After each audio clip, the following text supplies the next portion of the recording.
వరహ్మతుల్లాహి వబరకాతుహు.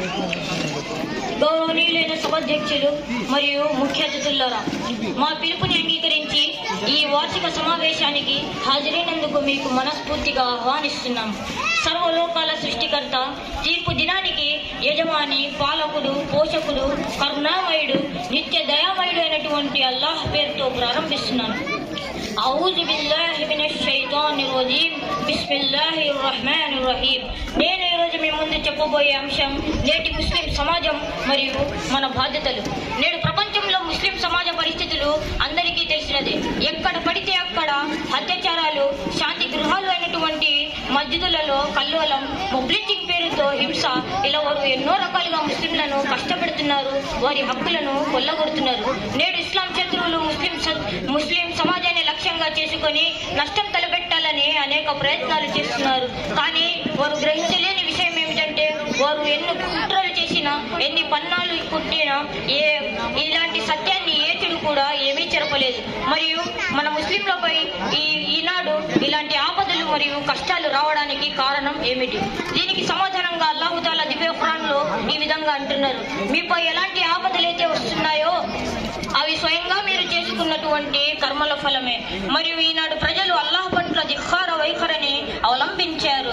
దీని కారణంగా ధర్మజ్ఞానానికి దూరంగా ఉన్నారు, అనేక రకాలు అయినటువంటి పాపాలను చేస్తున్నారు, హలాల్ మరియు హరాంలో తేడా లేకుండా జీవితాన్ని జీవిస్తున్నారు. అందుకే ఈనాడు మన పరిస్థితులు ఇలా తయారయ్యాయి.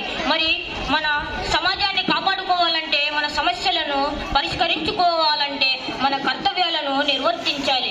నేను మీ ముందు ఇలాంటి పరిస్థితులలో మనపై ఎలాంటి బాధ్యతలు నిర్వర్తిస్తాయో వాటిని వివరిస్తాను. మొదటిగా మన విశ్వాసాన్ని దృఢపరచుకోవాలి.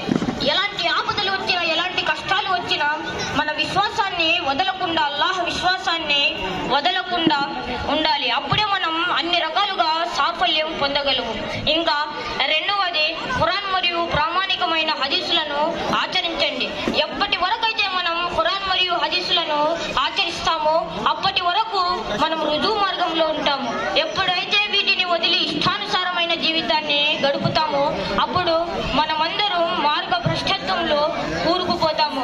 మరి మహాప్రవక్త సల్లల్లాహు అలైహి వసల్లం గారు ఈ విధంగా అంటున్నారు: వారు రెండు వస్తువులను మన మధ్య విడిచిపెట్టి వెళ్తున్నారు. మనము వాటిని ఎప్పుడైతే గట్టిగా పట్టుకుంటామో, ఎప్పటి వరకైతే వాటిని వదలకుండా ఉంటామో అప్పటి వరకు మనం అందరూ బెడత్రోవ పట్టరు. అది ఒకటి దివ్య ఖురాన్లో, మరియు రెండవది నా ఆచరణ. ఇక మూడవది, నమాజ్ చదవాలి. నమాజ్ మనిషిని విజయం వైపు తీసుకువెళ్తుంది, మనిషిని సంతృప్తి పరుస్తుంది, అల్లాహ్ యొక్క ప్రియదాసునిగా చేస్తుంది. కనుక మనం కష్టంలో ఉన్నా లేక సుఖశాంతులలో ఉన్నా ప్రతి సమయం నమాజ్ ద్వారా అల్లాహ్ సహాయాన్ని పొందాలి. అప్పుడే మనం బెడత్రోవ పట్టము.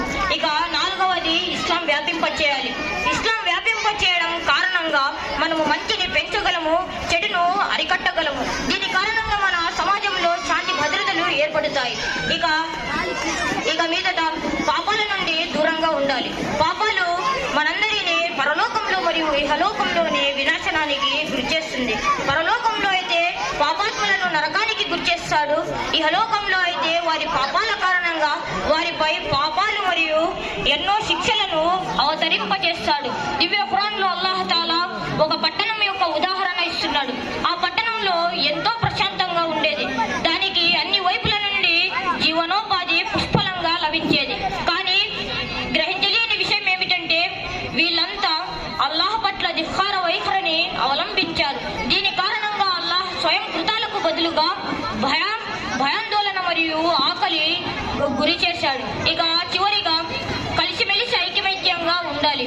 మన సమాజంలో మార్పు తీసుకురావాలంటే మన మధ్య విభేదాలు లేకుండా, వర్గాలుగా విడిపోకుండా, ఎన్ని కష్టాలు వచ్చినా, ఎన్ని ఆపదలు వచ్చినా కలిసిమెలిసి ఐకమత్యంగా ఉండాలి. అప్పుడే మనం అన్ని రకాలుగా సాఫల్యం పొందగలము, మన సమస్యలను పరిష్కరించుకోగలము, మనం ప్రశాంతమైనటువంటి జీవితాన్ని పొందగలము. ఇక చివరిలో తెలియజేయడం ఏమనగా, మన పరిస్థితులు చెక్కబడాలంటే మన వైఖరిని మార్చుకోవాలి. ఖురాన్ మరియు హదీసుల ప్రకారం మన జీవితాలను నడుచుకోవాలి.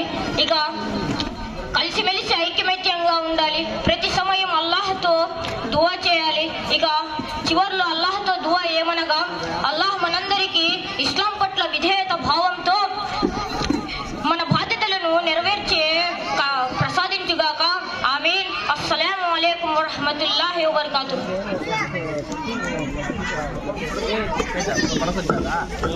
तकरीर से खुश होकर जिनामत इनके बाद